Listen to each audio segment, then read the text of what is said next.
وخلق منها زوجها وبث منهما رجالا كثيرا ونساء واتقوا الله الذي تساءلون به والأرحم إن الله كان عليكم رقيبا. Puji syukur kehadirat Allah dengan mengucapkan Alhamdulillahirabbil alamin. Bersalawat kepada Nabi dengan mengucapkan Allahumma salli ala Muhammad wa ala ali Muhammad fil alamin innaka Hamidum Majid. Bapak Ibu sekalian yang berbahagia, mudah-mudahan di subuh hari ini Allah limpahkan rahmat dan karunia-Nya kepada kita semua. Insyaallah kita yang hadir husnul khatimah. Dan untuk orang tua kita yang telah mendahului kita, Allah tempatkan di tempat terbaik di sisinya, Allah terima amal ibadahnya, Allah kumpulkan bersama orang-orang yang saleh.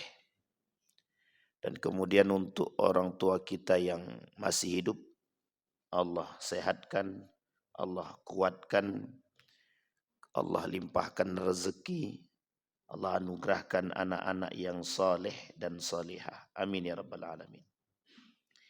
Baik Bapak Ibu sekalian yang berbahagia, di subuh hari ini saya ingin membahas satu hal yang hari ini menjadi persoalan kita bersama, yang menjadi penyebab degradasi moral, runtuhnya akhlak dan moral, etika di tengah arus global yang hari ini kita hadapi bersama.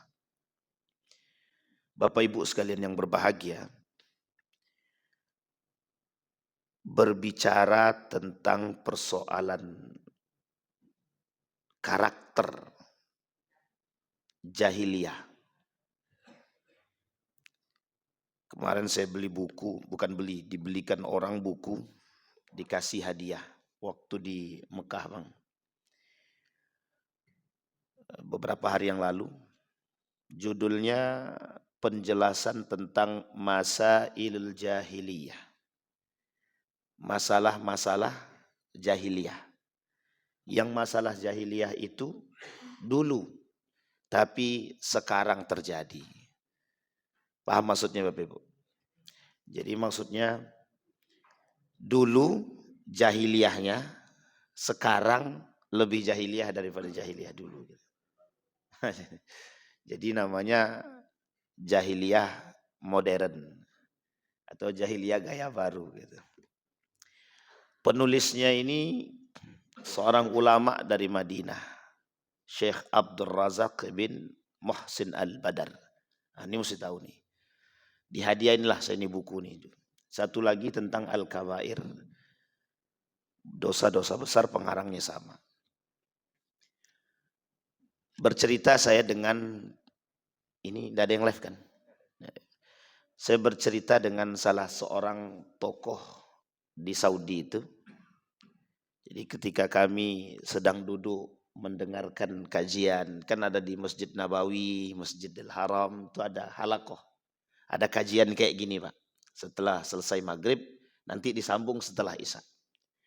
Satu ketika saya duduk dengan salah seorang yang saya anggap beliau hafal Quran 30 juz karena memang kebiasaan anak-anak di situ dan para ada syekhnya di situ yang jaga, kita menghafal, dia tinggal setor saja. Saya tanya persoalan jahiliyah itu. Saya tanya tentang persoalan jahiliyah, bagaimana pandangan antum tentang persoalan jahiliyah di era modern. Beliau menjawab sederhana. Sekarang tuh lebih jahiliyah daripada dulu katanya. Coba bayangkan. Apa maksudnya sekarang tuh lebih jahiliyah daripada dulu? Nah, nanti kita coba tinjau. Betul enggak kalimat itu? Kita ulang sedikit pelajaran kita yang pernah. Mudah-mudahan saya sudah pernah sampaikan. Kalau belum ya mudah-mudahan ini jadi materi yang baru bagi kita. Di dalam Al-Quran Bapak Ibu. Ada 4 karakter jahiliyah di dalam Al-Quran itu. Yang Allah sebutkan. Secara eksplisit disebutkan, mungkin yang lain banyak. Di dalam buku ini tebal, sekitar 100 lebih poin kejahiliahan itu. Tapi dalam Al-Quran dirangkum ada 4 kejahiliahan itu, karakter jahiliyah. Kata Allah, wa ta'ifatun qad ahammatuhum anfusuhum yazunnuna billahi bighairil haqqi dhannal jahiliyah. Yaquluna hal lana minal amri min syai' qul innal amra kulluhu lillah. Kata Allah, ada sekelompok orang di antara kalian yang berfikir seperti gaya berfikirnya orang-orang jahiliyah. Sekarang kita terjemahkan dulu jahiliyah itu apa. Bukan pakai terjemahan sendiri.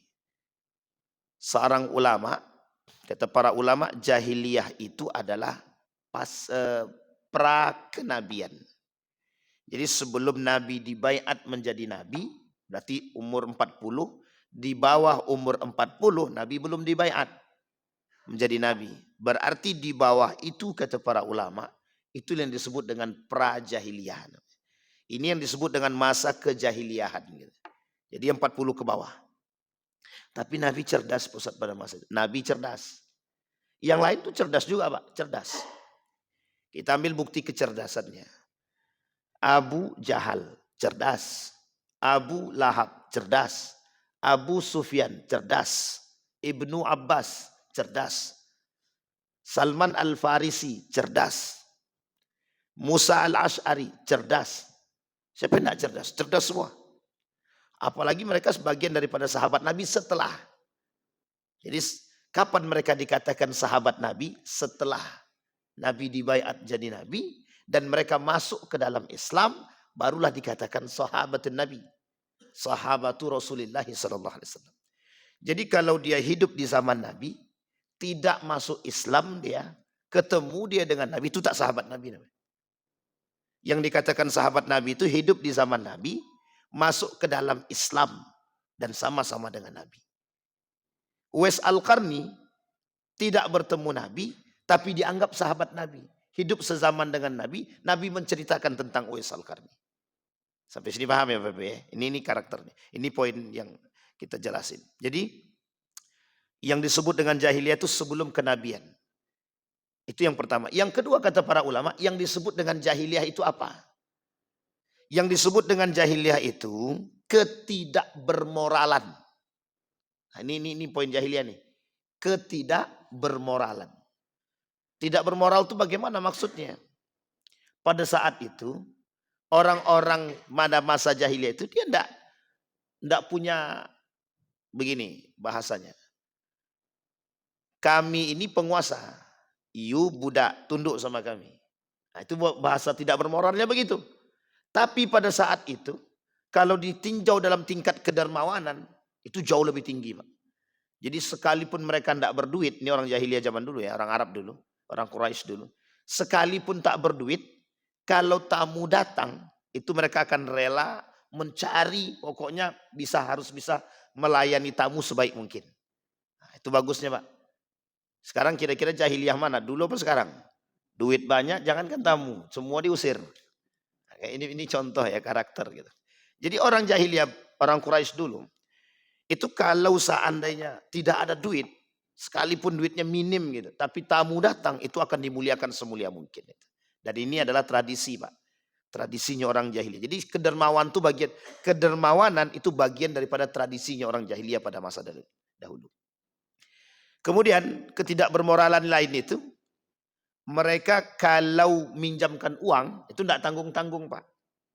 Kalau dipinjamkan 100 juta, baliknya harus 200 juta. Itu jahiliyahnya begitu.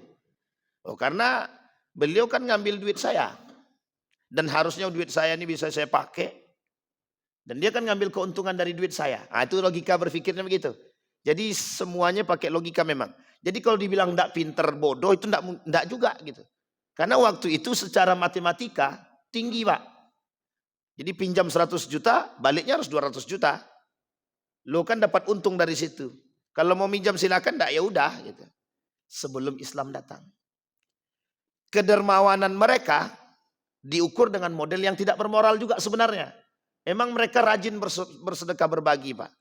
Jadi ketika ada kehidupannya kaum-kaum Quraisy itu, kalau ada tamu datang, sahabat datang itu kan dilayani itu Pak. Nah uniknya cara melayaninya dua. Satu dengan minum khamar, yang kedua dengan judi. Nah, di cara melayannya begitu. Jadi pokoknya datang tamu, pokoknya dibuatlah. Kalau bahasa kita sekarang nih, apa minuman keras yang paling bagus sekarang? Apa Bang Didi? Minuman yang paling trending sekarang gitu. Kamput, kamput masa dahulu atau tua lah gitu kan. Whisky, hafal Bang? Oh gawat nih. Whisky misal. Disediain tuh Pak yang paling mahal gitu. Meskipun tak berduit ya. Tapi cara mereka menghormati begitu, minum bareng.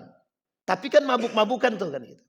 Setelah itu mereka main judi dari pagi sampai sampai dari malam sampai subuh gitu. Karena waktu itu Islam belum datang. Islam belum datang. Karena Nabi juga belum dibaiat.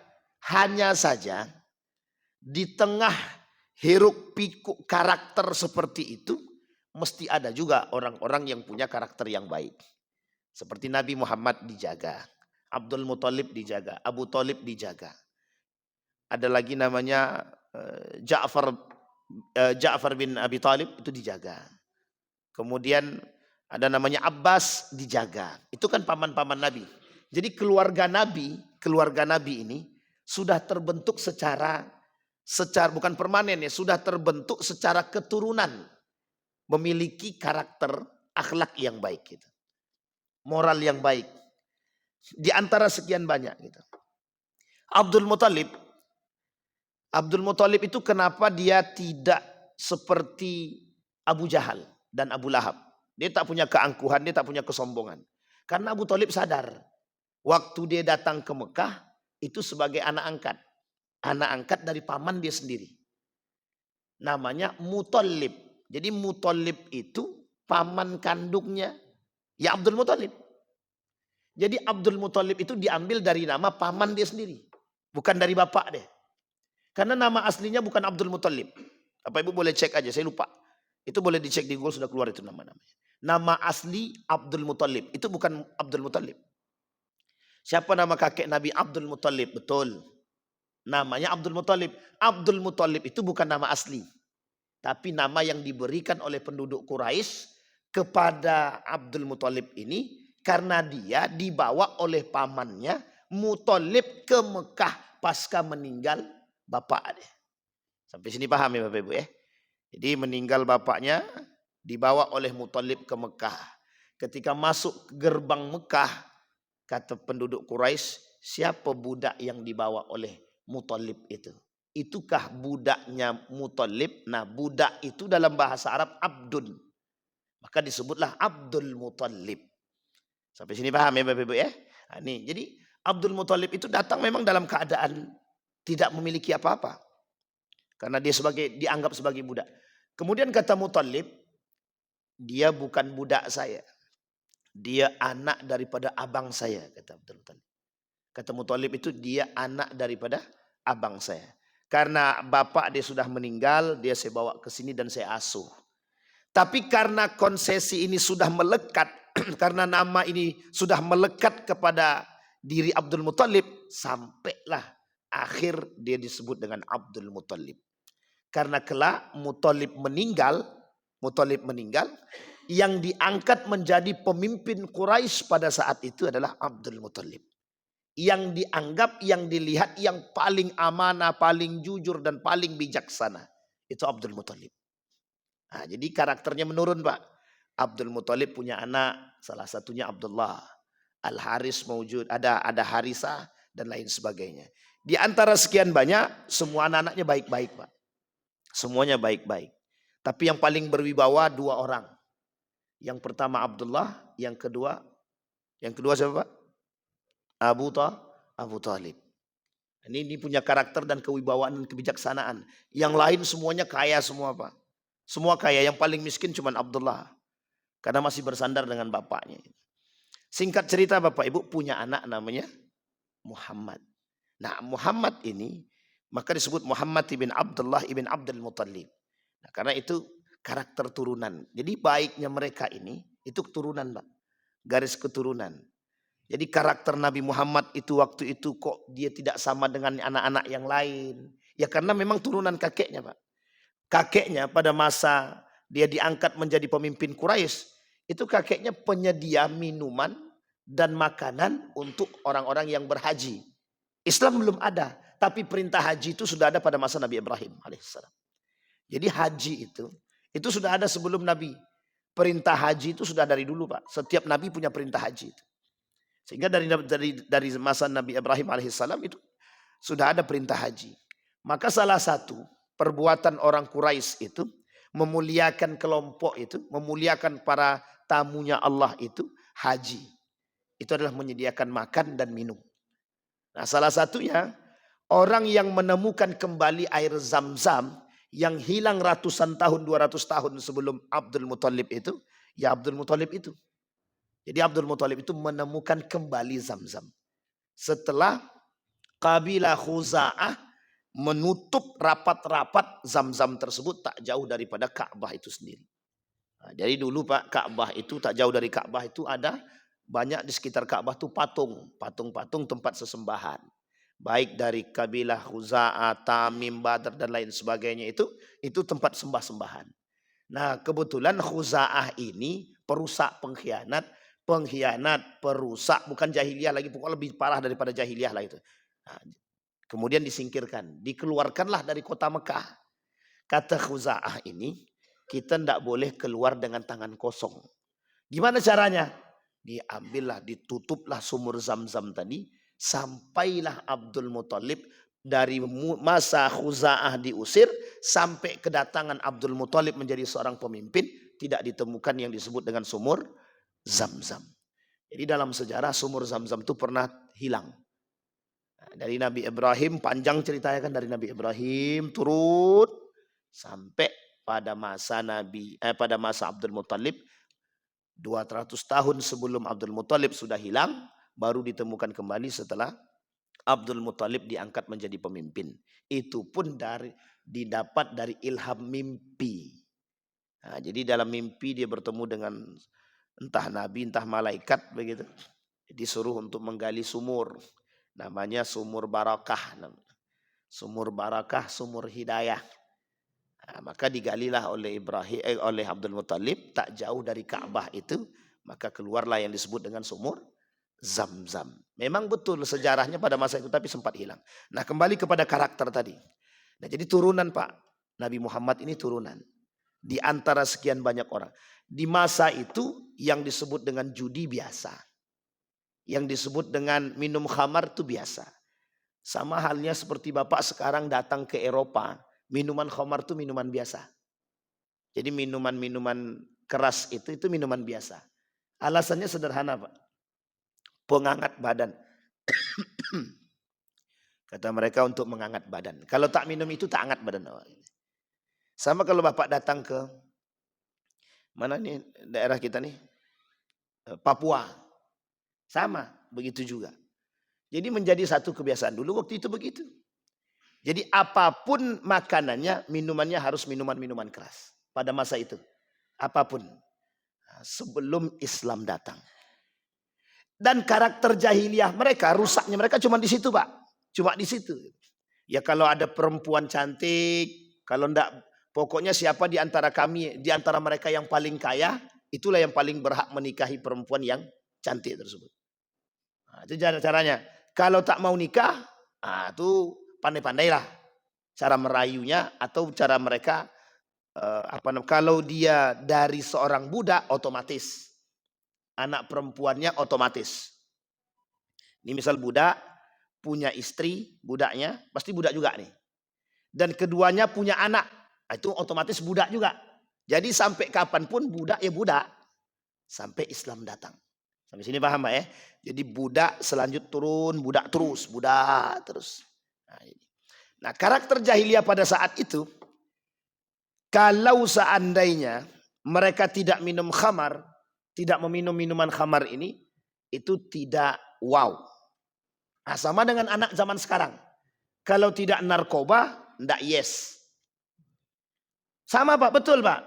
Waktu itu kalau tidak main judi, kalau mereka tidak main judi, berarti mereka bukan orang kaya. Paham maksudnya ini Pak?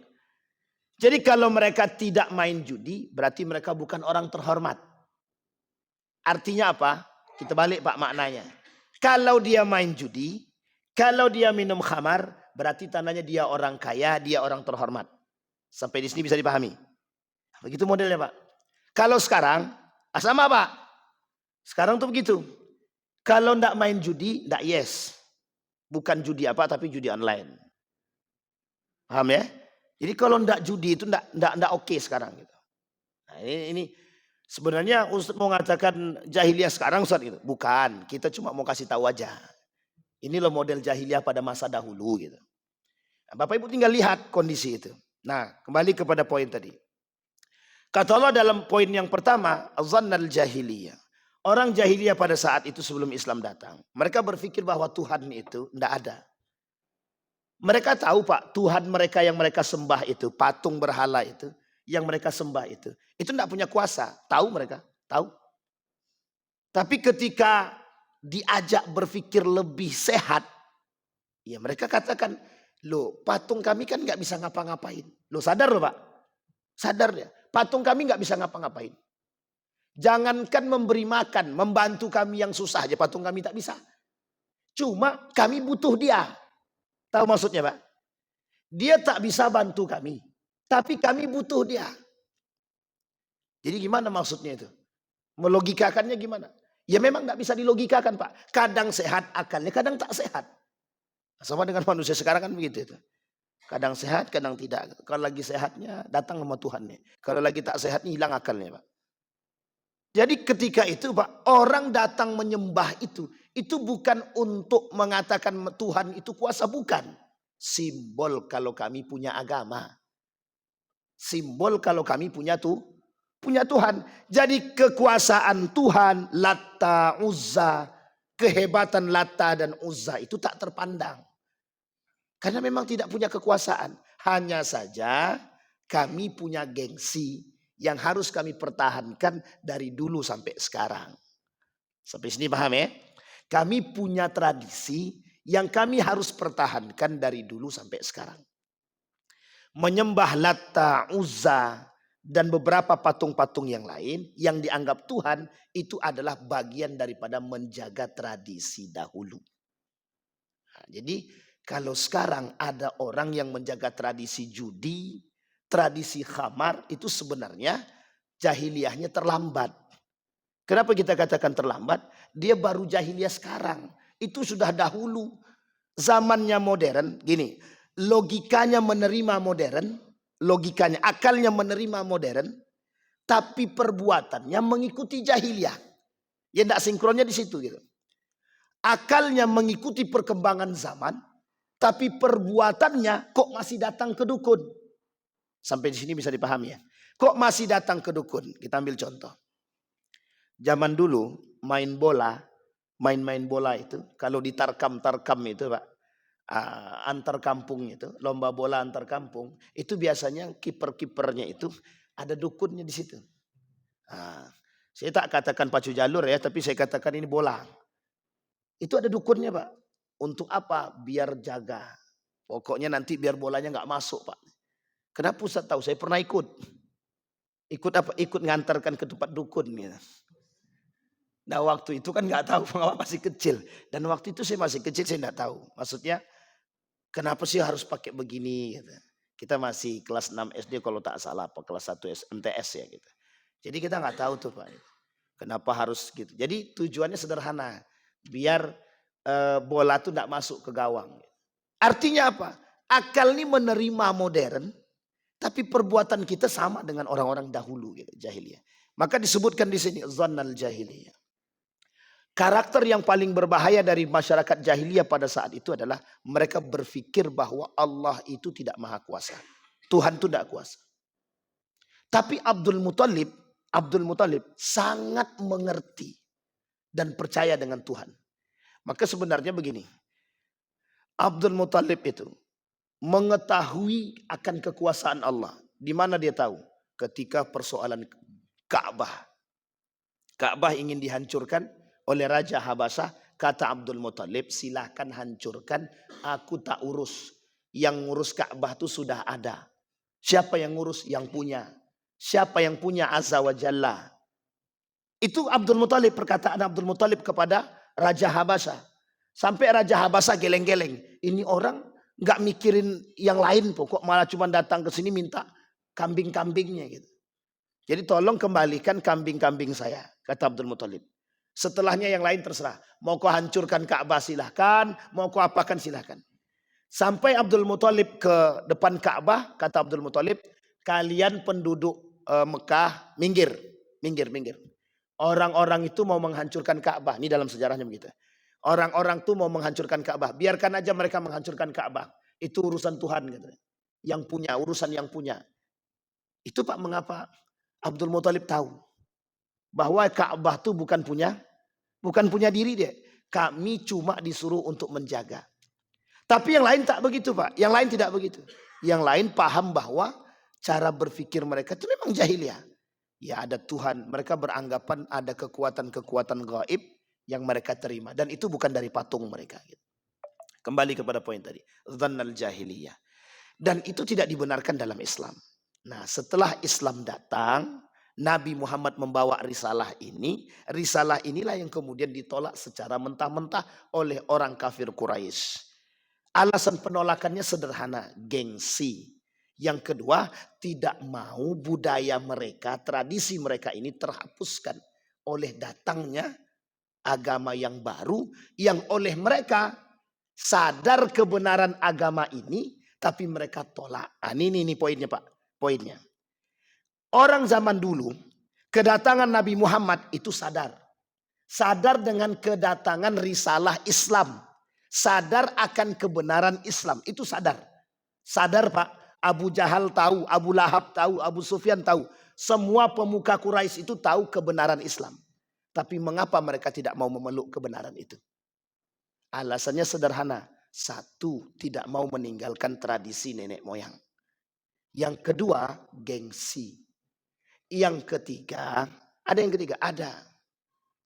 Ini urusan kekuasaan, urusan jabatan. Kami kan pemimpin. Kalau nanti masuk ke dalam agama Muhammad, runtuh kepemimpinan kami, runtuh kekuasaan kami. Jadi setiap mereka ini memegang kabilah masing-masing. Kayak Abu Sufyan, dia pegang kabilahnya dia Pak. Pengikutnya banyak karena kekayaan dia. Abu Lahab punya masa yang banyak. Kemudian Abu Jahal punya masa yang banyak. Dan semua mereka punya masa Pak. Abbas punya masa. Punya orang-orang pengikut, kalau bahasa kita ini punya fans-fansnya lah. Mereka takut akan kehilangan seperti ini. Kalau Islam masuk, Nabi Muhammad sebagai seorang nabi, otomatis orang-orang ini tidak akan mengagung-agungkan lagi orang-orang yang tadi. Sampai di sini paham Pak? Itu yang disebut dengan pada saat itu mereka tidak mau memeluk Islam. Gengsi, takut budaya hilang, takut jabatan hilang. 3 ini yang paling besar Pak. Berarti bukan persoalan Tuhan Ustaz. Bukan. Secara garis besar mungkin nampaknya persoalan Tuhan. Tapi sebenarnya bukan itu. Sama halnya dengan kondisi Nabi pindah di Madinah. Ada yang masuk Islam terpaksa. Tapi tujuannya ingin membunuh Nabi. Sakit hati gara-gara Nabi diangkat jadi khalifah, pemimpin. Nah, itu masalahnya di situ. Jadi kalau ada yang sekarang begitu beda tipis dengan jahiliyah zaman dulu kan. Ada kan orang-orang yang sekarang takut tersingkir dari jabatannya.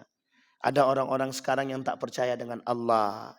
Tapi dia sholat, dia puasa, dia zakat, kedukun jalan, judi jalan, khamar jalan, korupsi jalan, sholat jalan. Itu imbang. Dunia akhirat. Dunia dapat, akhirat dapat. Ya nggak bisa Pak. Tidak bisa begitu. Nah, kembali kepada poin tadi. Itu namanya zannal jahiliyah. Jadi gaya berpikirnya. Nah kalimat ini, ayat ini turun dalam perang Badar. Dalam perang Uhud. Jadi ketika dalam perang Uhud itu Pak. Kaum munafik ikut berperang sama Nabi. Kata kaum munafik, itu kan kita sudah menang. Di bawah itu ada harta rampasan. Yuk kita ambil sebelum diambil orang. Turun Pak, orang munafik ini ngajak pemanah-pemanah yang di atas, yang oleh Nabi jangan turun, kata Nabi, jangan turun. Tapi mereka tetap turun. Akhirnya kan mereka diserang oleh Khalid bin Walid dari Jabal Uhud yang tinggi itu. Itu mereka turun, Khalid ibn Walid datang memerangi kembali. Menanglah orang kafir Quraisy di situ. Pada perang Uhud yang kedua.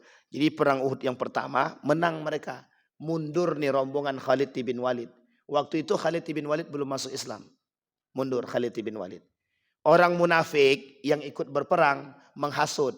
Yuk kita turun ambil harta rampasan. Itulah terjadi terbunuhnya Hamzah itu. Yang bunuh Wahsy. Wahsy masuk Islam, minta maaf sama Nabi. Kata Nabi, aku maafkan tapi kau jauhkan wajahmu dari diriku, kata Nabi.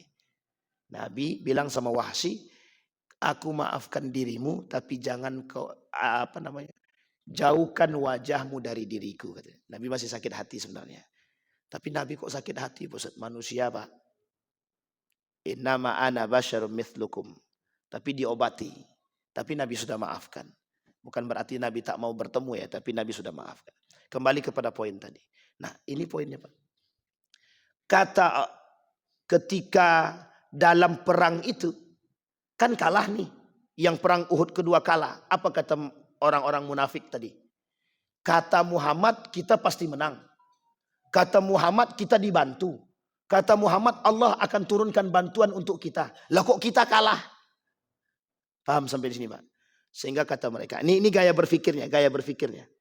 Kata Muhammad, kita bakal menang. Kata Muhammad, Tuhan bakal bantu. Toh buktinya kita kalah. Nah, ini kata orang munafik dalam perang Uhud yang kedua. Sehingga Pak, di tengah kecamukan itu, orang munafik ini kabur, Pak. Lari dia. Orang-orang ini lari. Dia yang buat rusuh, dia yang menghasut, dia yang memaksa orang turun, dia yang mengambil rampasan, dia yang cinta terhadap duit, cinta terhadap harta, dia pula yang kabur. Sehingga dalam perang itu baginda Nabi luka nih, sampai di sini ya luka nih. Luka, termasuk luka parah lah Nabi waktu itu. Oleh Ibnu Mas'ud, Musayyab dibawa ke pinggir Nabi, kemudian mereka mengasingkan diri. Bapak Ibu, yang dimaksud di sini adalah ayat ini turun. Orang-orang yang tadi ikut berperang, mereka bilang, Tuhanmu tidak kuasa. Katanya Tuhan mau bantu, tapi kok nggak bantu? Nah, sama dengan manusia sekarang. Manusia sekarang tuh begitu berpikirnya, Pak. Dia sholat, Pak. Seolah-olah inna salati wa nusuki wa mahyaya wa mamati lillahi rabbil alamin. Ya Allah, aku serahkan segalanya untukmu. Tapi judi main juga. Korupsi jalan juga. Datang ke dukun jalan juga. Mengamankan jabatan iya juga. Cinta terhadap manusia iya juga. Semua dibuat, Pak. Kalau dulu, jahiliyah dulu, itu cuma sampai di situ, Pak. Tapi sekarang semuanya dibuat, Pak. Karena saking modernnya, sholat jalan, syirik jalan. Dulu tidak ada, Pak. Sholat mereka tidak Islam kok. Mereka tidak Muslim. Tapi mereka melakukan syirik. Ya, karena mereka nggak percaya sama Tuhan. Itu jahiliyahnya. Kalau sekarang tidak. Muslim iya, sholat iya, puasa iya, syirik jalan. Dukun jalan. Judi jalan. Pertanyaannya lebih parah mana? Orang zaman dulu, jahiliyah dulu, lebih beradab daripada manusia jahiliyah sekarang. Manusia yang sekarang sangat tidak beradab. Kalau sedang keluar. Jadi kalimat Allah dalam Al-Quran itu betul, Pak. Balhum adal.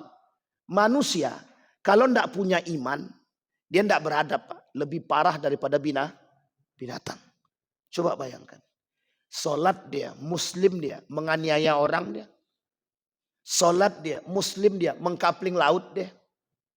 Sholat dia, puasa dia, zakat dia, semua dia buat. Tapi mengambil harta orang lain secara paksa. Tapi itu lebih parah daripada jahil. Zaman dulu enggak begitu dia. Enggak begitu dia. Jahiliyah dulu, Pak. You punya berapa? Minjam duit 100 juta, balikin 200 juta. Selesai, Pak, sampai di situ. Berarti dia harus ngembaliin 200 juta. Kalau sekarang tidak. You pinjam duit berapa? 50 juta. Kalau you enggak sanggup bayar, aku ambil rumahmu, ambil istrimu, ambil TV-mu, ambil tanahmu. Lebih jahiliyah mana? Lebih jahiliyah sekarang. Sangat-sangat jahiliyah sekarang. Dulu masih ada kemanusiaan. Sekarang enggak punya, Pak. Nurani itu enggak ada sekarang. Ini karakter jahiliyah. Jadi kalau dibilang masalah jahiliyah, memang persoalan kita sekarang nih jahiliyah modernnya lebih tinggi memang. Dulu tidak ada namanya judi online, sekarang judinya online, Pak. Judi konvensional main, online jalan. Jadi dua-duanya. Kalau dulu judinya itu hanya untuk membahagiakan diri. Bukan untuk mencari kekayaan lebih, tidak. Ya memang ada juga tujuan judi itu pada masa Nabi itu. Jadi ketika Nabi masuk ke Madinah, Nabi lihat tuh ada orang sedang minum khamar dan main judi. Nabi tanya, ngapain kalian? Sedang minum khamar, Pak. Turun ayat. Kata, yas'alunaka 'anil khamri wal maisir. Jadi ketika Nabi jalan, di hadapan Nabi ada orang sedang minum khamar, main judi. Kemudian Nabi lewat. Ketika Nabi lewat, mereka bertanya, yas'alunaka 'anil khamri wal maisir. Muhammad, mereka bertanya kepadamu tentang khamar dan maisir. Qul, kata Allah, katakan wahai Muhammad kepada mereka, fihima ithmun. Di dalamnya itu ada dosa. Dan ada manfaat. Manfaatnya sedikit, dosanya besar, mudaratnya besar. Itu sebab turun ayat. Belum diharamkan. Baru dikasih tahu manfaat dan mudarat. Yang kedua, sedang sholat. Tiba-tiba yang mimpin sholat ini orangnya habis minum. Ternyata ketika baca ayat, ada ayat yang salah. Turun ayat lagi. Kata Nabi, jangan kalian sholat dalam keadaan mabuk. Wala taqrabus shalah wa antum sukara. Jangan dekati sholat kalau kalian sedang mabuk. Karena kalau dia sholat mabuk, tidak jelas. Yang ketiga, turun perintah terakhir. Kata, innamal khamru wal maisir rijsun min amalis syaiton. Kata Nabi. Itu pengharaman secara qat'i. Mutlak. Khamar, judi, digandeng dua-duanya, Pak. Karena waktu itu dua-dua ini selalu berbarengan. Sampai sekarang. Orang main judi, kalau Bapak Ibu datang ke kasino itu, judi mesti ada jualannya. Apa jualannya? Minuman khamar. Ada whisky-nya, ada itunya, ada Jack Daniel-nya kan. Wis kok tahu kan gitu. Ada Jack Daniel. Begitu, Pak.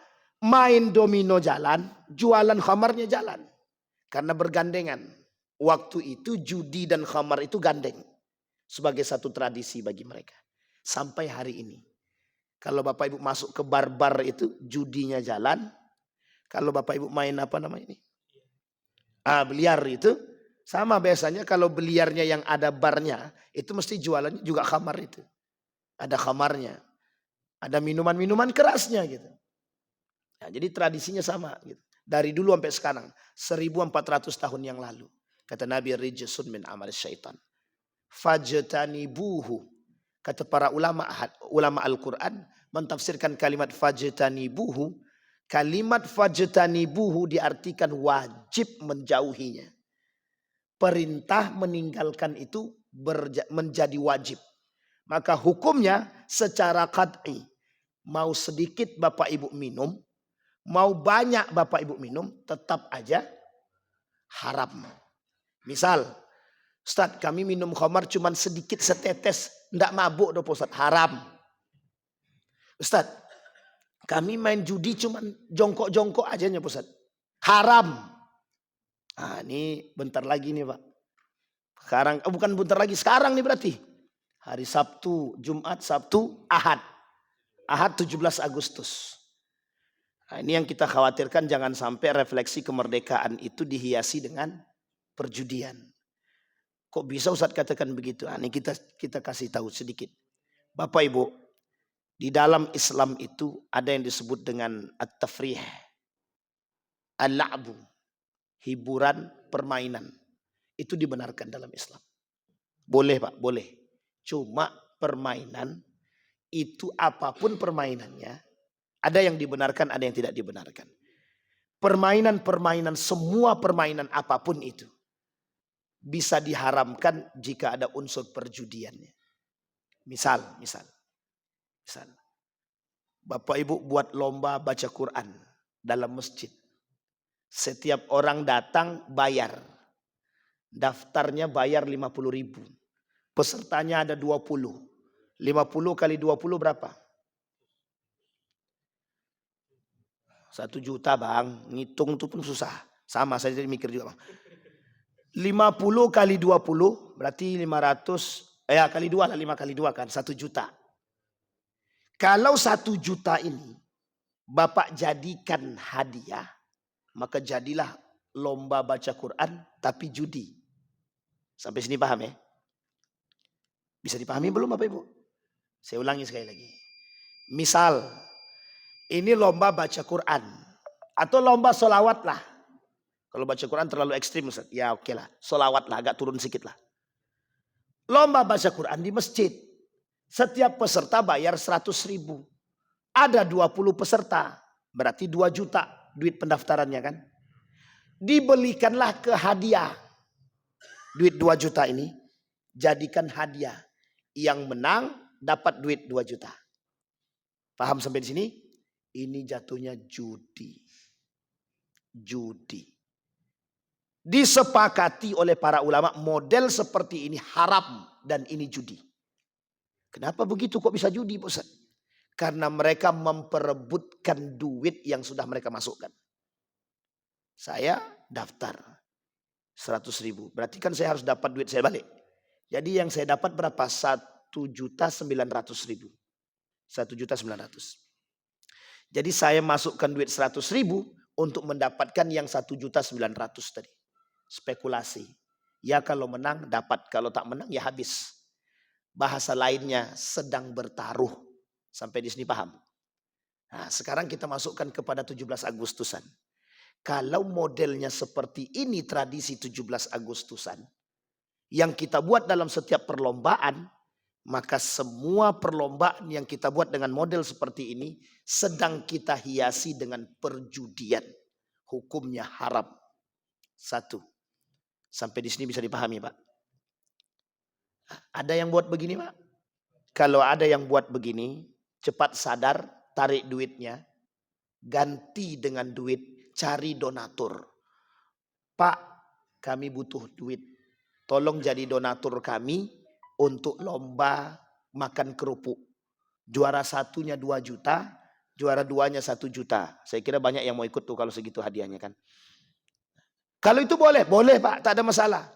Duitnya dari donasi. Atau duitnya dari para donatur-donatur yang dikumpulkan untuk hadiah. Bukan diambil dari peserta. Kalau diambil dari peserta untuk hadiah jatuhnya taruhan. Kalau diambil dari peserta untuk membeli minum mereka. Untuk menyediakan peralatan mereka. Boleh, boleh tak masalah. Untuk fasilitas boleh. Untuk ID card boleh. Untuk minuman boleh. Untuk snack tidak ada masalah. Yang salah kalau untuk taruhan. Nah itu yang tidak boleh. Ini tolong diingat-ingat Pak. Apapun perlombaannya termasuk perlombaan yang ada di dalam 17 Agustusan. Itu jangan sampai kita kotori. Jadi jangan sampai kita kotori kemerdekaan kita nih yang suci itu dengan perbuatan kejahiliahan kita. Kita kotori agama, kita kotori kemerdekaan kita. Dua-duanya jahiliyah Pak. Lebih baik kita tidak usah merdeka. Sementara kita masih dalam perjudian. Apa merdekanya kita? Tidak ada. Kita masih dalam perjudian. Itu yang pertama. Yang kedua Bapak Ibu. Yang kedua. Zonnal jahiliyah sudah yang pertama. Yang kedua. Hukmul jahiliyah. Berfikir. Hukumnya hukum jahiliyah. Kita masih ngambil hukum-hukum jahiliyah. Tradisi-tradisi adat. Adat-adat istiadat. Yang bertentangan dengan agama kita masih pakai. Masih ada di Riau ini. Kalau tidak nikah secara adat maka tak sah nikahnya. Sekalipun dia nikah secara agama. Jadi kalau ada yang nikah secara agama tapi tidak nikah secara adat dia tak sah nikahnya. Mereka tetap dikatakan zina. Kalau ada begitu itu keterlaluan Pak. Tapi ada. Ada. Yang ketiga, kami pengen Ustaz bagi warisan itu semuanya sama rata, biar adil. Kira-kira adil tuh baik enggak? Adil tuh baik enggak Pak? Bu? Baik ya, adil tuh baik ya. Tapi baik tapi tidak pada tempatnya. Kita adil sama manusia tapi kita tak adil sama Tuhan. Baik enggak? Baik enggak? Kita adil sama manusia tapi kita tidak adil sama Allah. Adil baik enggak? Sama Pak. Jadi orang sekarang bagi harta warisan itu sesuai dengan porsi adat. Dalam tradisi adat kami di sono per laki-laki tak perlu dapat warisan. Yang harus dapat warisan itu perempuan aja. Laki-laki tak perlu. Sekarang saya tanya, ada nggak Al-Quran berkata demikian? Tidak ada. Hukum waris mutlak dikembalikan kepada Al-Quran. Mutlak. Hukum waris mutlak dikembalikan kepada Al-Quran. Semua pembagiannya sudah ada dalam Al-Quran. Tidak perlu cari kreasi, tidak perlu kreatif dalam mencari hitungan-hitungan tentang waris. Sudah ada dalam Al-Quran semuanya. Dalam surat An-Nisa dari awal sampai akhir sudah ada semua di situ. Berapa perempuan, istri berapa, anak berapa, anak laki-laki berapa, paman berapa, mertua berapa, mertua tidak dapat. Orang tua berapa, adik-beradik berapa, ada semua Pak. Ada semua. Jadi tidak perlu kita kreatif-kreatif mencari hitungan-hitungan. Pokoknya Pak Ustadz kami pengen adil biar kami ini semua terjaga ukhuwahnya. Haram hukumnya, haram. Membagi warisan secara merata hukumnya haram. Karena tak merujuk kepada Al-Quran. Kecuali dibagi dulu sesuai porsinya dalam hukum waris. Disepakati setelahnya. Setelah dibagi, ditandatangani pakai akta notaris. Beliau dapat setengah, beliau dapat seperempat, disepakati Pak. Pakai akta notaris biar nggak kelahi. Biar jelas. Ini persoalan ini sensitif. Membawa orang ke neraka. Jadi perbuatan yang bisa mengajak cepat ke neraka yang begini-begini nih Pak. 1.000 rupiah kita makan, bukan hak kita masuk neraka kan. Haram jatuhnya Pak. Baik. Setelah disepakati, setelah semuanya selesai dalam hitungan waris sesuai. Baru kemudian kumpul balik, kami bagi rata. Maksudnya bagaimana? Saya kan dapatnya lebih banyak nih. Nih saya kasih buat adik-adik saya. Boleh, tak ada masalah, itu haknya Anda. Setelah dibagi dalam hukum waris. Setelah itu boleh bebas. Tapi kalau selagi sudah wafat dia, dibagi langsung secara merata, semuanya penghuni neraka. Haram semua. Sampai di sini paham Bapak Ibu? Kok cepat kan Ustaz bilang neraka? Ya kalau dia tak tobat, dia masuk neraka Pak. Tidak mungkin tak tobat masuk surga dia. Sampai di sini paham? Nah, ini persoalan waris nih Pak. Jadi persoalan waris ini sensitif. Yang banyak kita temukan sekarang begitu. Oh tradisi kami tidak begitu Ustaz. Tradisi kami itu yang laki-laki itu tidak lagi dapat warisan. Yang dapat warisan itu cuma perempuan. Pertanyaannya tradisi mana? Pertanyaannya siapa yang buat tradisi? Lebih percaya pada tradisi apa pada Tuhan? Mau ikut syariat Islam atau ikut tradisi? Kalau ikut tradisi, jahiliyah dia berarti. Karena orang jahiliyah dulu begitu ngikutnya Pak. Nah sekarang kalau kita kembalikan ke tradisi, lihat tradisi 17 Agustusan. Apa tradisi 17 Agustusan? Yang kita hiasi dengan dosa dan kemaksiatan. Apa contohnya? Joget-joget. Pak Bu, kalau mau bikin acara pakai musik, bisa enggak jangan campur laki-laki perempuan? Kalau bisa, dan bisa enggak musiknya, mohon maaf. Bisa enggak musiknya, lagunya itu yang sehat? Kusat begitu. Karena banyak yang tidak sehat Pak. Banyak yang tidak sehat. Jadi kita menghiasi apa sekarang? Kita nisat dalam sudah lagunya poco-poco, patah pinggang dan patah yang lain. Tapi kemudian ditutup dengan doa. Paham maksud saya ini? Acaranya campur baur laki-laki perempuan. Didahului dengan tausiah. Diakhiri dengan doa. Di tengah-tengahnya joget biduan. Sekarang coba pakai nalar logika yang maksudnya apa itu? Di depannya ada orang yang bertausiah, di tengah-tengahnya biduan joget nggak pakai kerudung, pakai celana sempit. Di akhirnya ditutupi dengan kita doa bersama. Semoga kita berkah. Pertanyaan saya, itu nyambung apa tak nyambung gitu?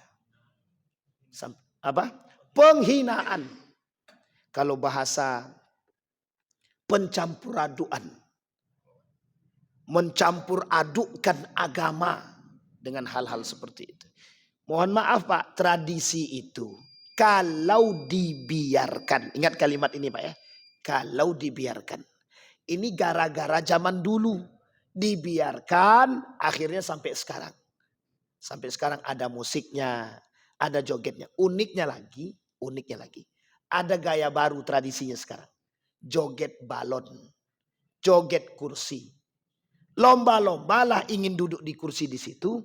Yang uniknya, yang berlomba laki-laki perempuan. Campur. Ya saya enggak mau suuzon Pak. Tapi memang nampak di mata begitu. Gimana kita mau suuzon? Itu faktanya begitu. Itu tradisi yang menyesatkan itu Pak. Jangan tersinggung. Kalau tersinggung boleh silahkan, tak ada masalah. Tapi faktanya begitu. Tapi ini kan refleksi kemerdekaan. Janganlah begitu-begitu diatur dengan agama. Sikit-sikit agama, sikit-sikit agama. Inilah yang merusak nih Pak.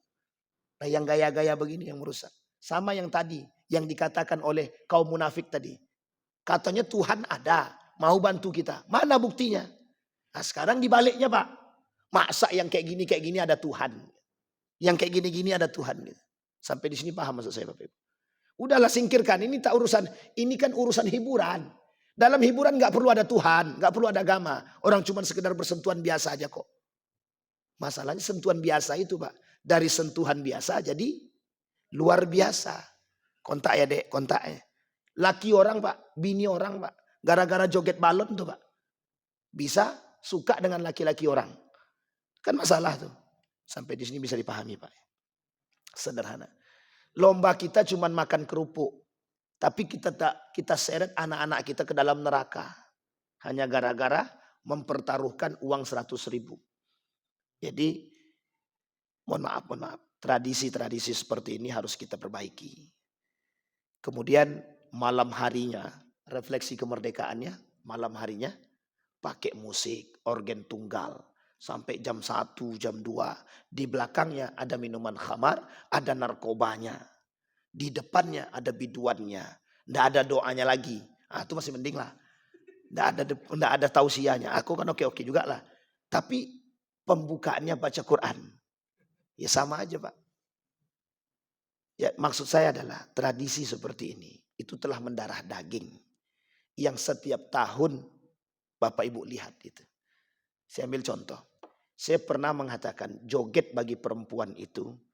Merujuk dari pandangan para ulama yang saya pahami. Itu hukumnya haram.